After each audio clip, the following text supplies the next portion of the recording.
మహిళలను ముందు పెట్టుకొని కేటీఆర్ గారు బీఆర్ఎస్ పార్టీ ఈరోజు కక్షపూరితంగా చేస్తున్నారు.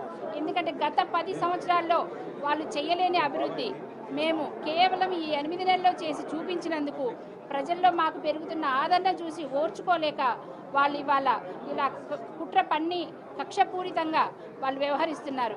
మరి ఎప్పుడైనా గతంలో చూసాం బడ్జెట్ సమావేశాలు ఇన్ని రోజులు జరిగినాయా? ఇంత ప్రజాస్వామ్యబద్ధంగా జరిగినాయి ఎక్కడైనా? మొన్నైతే తెల్లవారుజామున 3:30 వరకు జరిగినాయి. ప్రతి ఒక్క సభ్యుడికి కూడా, ప్రతిపక్షం వాళ్ళకు కూడా, ప్రతి ఒక్క సభ్యుడికి కూడా మాట్లాడడానికి టైం ఇస్తున్నారు. మరి వాళ్ళ గొంతు నొక్కాలనుకున్న వాళ్ళమైతే ఈరోజు ఉదయం 10 నుంచి 12:30 దాకా కేటీఆర్ గారికి మాట్లాడడానికి సమయం ఇచ్చాం. మరి వాళ్ళు ఇవాళ ఎందుకు అలా ఆరోపణలు చేస్తున్నారో మరి వాళ్ళకే తెలియాలి, వాళ్ళ విఘ్నతకే వదిలేస్తున్నాం.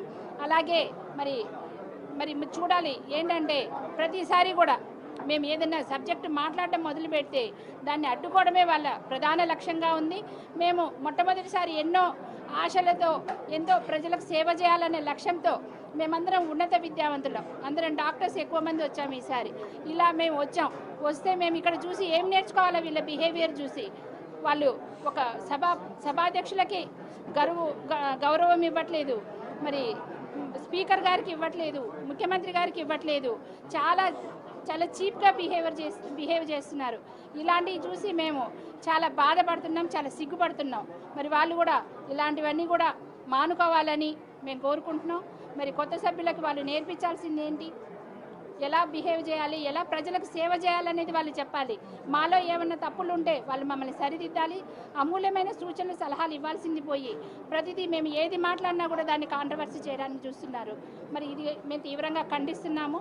ఇవాళ జరిగిందైతే పూర్తిగా వాళ్ళు వక్రీకరించి బయటకు వచ్చి మరి మొసలి కన్నీరు కారుస్తున్నారు ఆ పార్టీ వాళ్ళు. మహిళలను ముందు ఇక అసెంబ్లీలో జరిగిన చర్చకి సంబంధించిన మరింత సమాచారాన్ని మా ప్రతినిధి సైదులు లైవ్ ద్వారా అందిస్తారు. సైదులు చెప్పండి, ఇవాళ సభ అంతా కూడా హాట్ గా సాగింది. దీనికి గల కారణాలేంటి? అలాగే ఇటు బీఆర్ఎస్ సభ్యుల తీరుపై డిప్యూటీ సీఎం కూడా ఆగ్రహం వ్యక్తం చేయడానికి గల కారణాలేంటి సైదులు? ప్రసన్న, ఈరోజు ద్రవ్య వినియోగ బిల్లుకు సంబంధించి అసెంబ్లీలో చర్చ కొనసాగుతుంది. అయితే సభ్యులందరూ కూడా ఆమోదం తెలిపిన తర్వాత అది గవర్నర్కు పంపిస్తారు. అయితే వాస్తవంగా మధ్యలో ఎప్పుడైతే బీఆర్ఎస్ పార్టీకి చెందినటువంటి ఎమ్మెల్యే సబితా రెడ్డికి సంబంధించిన వ్యాఖ్యలు అసెంబ్లీలో కొంత దుమారాన్ని రేపుతున్నాయని చెప్పవచ్చు. ఎందుకంటే వాస్తవంగా సీఎం రేవంత్ రెడ్డి ఎక్కడ కూడా బీఆర్ఎస్ పార్టీ ఎమ్మెల్యేలను ఉద్దేశించి కానీ వాళ్ళ యొక్క పేర్లను ఉద్దేశించి కానీ ఎక్కడ కూడా ప్రస్తావనకి తీసుకురానప్పటికీ కూడా కొందరు కావాలని మాపై ఈ సీఎం రేవంత్ రెడ్డి కొన్ని వ్యాఖ్యలు చేశారు, వెంటనే బహిరంగ క్షమాపణ చెప్పాలని చెప్పేసి ఆ పోడియం వద్దకు చొచ్చుకొని వచ్చారు బీఆర్ఎస్ పార్టీ ఎమ్మెల్యేలు. వీరితో పాటుగా కొంతమంది మహిళా ప్రతినిధులు ఎవరైతే ఉన్నారో వారు సునీత లక్ష్మారెడ్డి కానీ, కోవలక్ష్మి, సబితా రెడ్డి, వీళ్ళు కొందరందరూ కూడా పోడియం వద్దకు వచ్చి ఆందోళన చేశారు. ఖచ్చితంగా సీఎం రేవంత్ రెడ్డి మాకు క్షమాపణ చెప్పాలి, ఈ మహిళల్ని కించపరిచే విధంగా మమ్మల్నే కాదు రాష్ట్ర వ్యాప్తంగా ఉన్నటువంటి మహిళలందరినీ కూడా కించపరిచే విధంగా సీఎం రేవంత్ రెడ్డి వ్యాఖ్యలు ఉన్నాయని చెప్పేసి అంటున్నారు. కానీ వాస్తవంగా జరిగిన విషయం ఏంటంటే ఎవరైతే బీఆర్ఎస్ పార్టీలో ఉన్నటువంటి మహిళా ఎమ్మెల్యేలు ఉన్నారో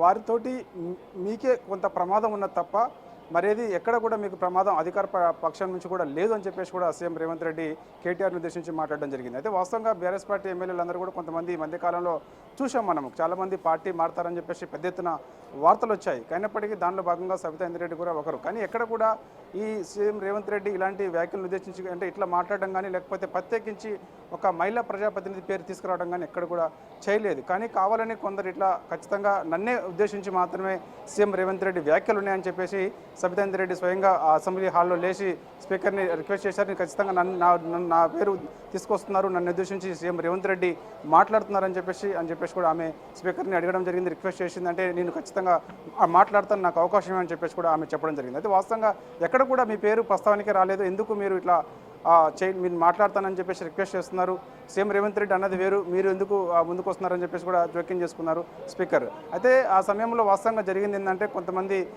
మహిళా ప్రజాప్రతినిధులతోటి బీఆర్ఎస్ పార్టీకి కొంత నష్టం జరుగుతుంది చూసుకోండి అని చెప్పేసి కూడా అన్నారు. అయితే దాన్ని ఉద్దేశించి ఖచ్చితంగా మా ప్రజాప్రతినిధులు ఉద్దేశించి ఇలా మాట్లాడారని చెప్పేసి కూడా కేటీఆర్ అభ్యంతరం వ్యక్తం చేశారు సీఎం రేవంత్ రెడ్డి వ్యాఖ్యలు. కానీ ఎక్కడ కూడా సీఎం రేవంత్ రెడ్డి అలా మాట్లాడలేదు కాబట్టి సో ఖచ్చితంగా నీ క్షమాపణ చెప్పాల్సింది అవసరం ఏం లేదు, నేను ఎవరిని ఉద్దేశించి అనలేదు. ఎందుకంటే సబితా రెడ్డి అంటే నాకు చాలా గౌరవం ఉంది, ఎందుకంటే ఆనాడు నేను పార్టీలో జాయిన్ అయినప్పుడు కాంగ్రెస్ పార్టీలోకి వస్తున్నప్పుడు కూడా స్వయంగా నేనే వెళ్ళి ఆమెను కలిసిన సందర్భంలో కూడా నన్ను ఖచ్చితంగా ఆశీర్వదించింది. కానీ ఆమె కావాలని నేను ఏదో అన్నట్టుగా ఆమె స్వయంగా తానే నన్నే అంటున్నాడని ఉద్దేశించి ఖచ్చితంగా నేను చేసిన వ్యాఖ్యలకు సంబంధించి క్షమాపణ చెప్పాలని డిమాండ్ చేస్తుంది. కానీ ఎక్కడ కూడా సబితక్క అంటే నాకు చాలా గౌరవం ఉంటుంది, కానీ నేను ఎక్కడ కూడా సబితక్కని కించపరిచే విధంగా మాట్లాడలేదని చెప్పేసి కూడా జరిగింది. సో ఏదేమైనా సరే ఈరోజు జరిగినటువంటి అసెంబ్లీ సమావేశాల్లో కొంత బీఆర్ఎస్ పార్టీ అధికార పార్టీ మధ్య మాటల యుద్ధం కొనసాగింది చెప్పవచ్చు. ప్రసన్న. Thank you Saidulu.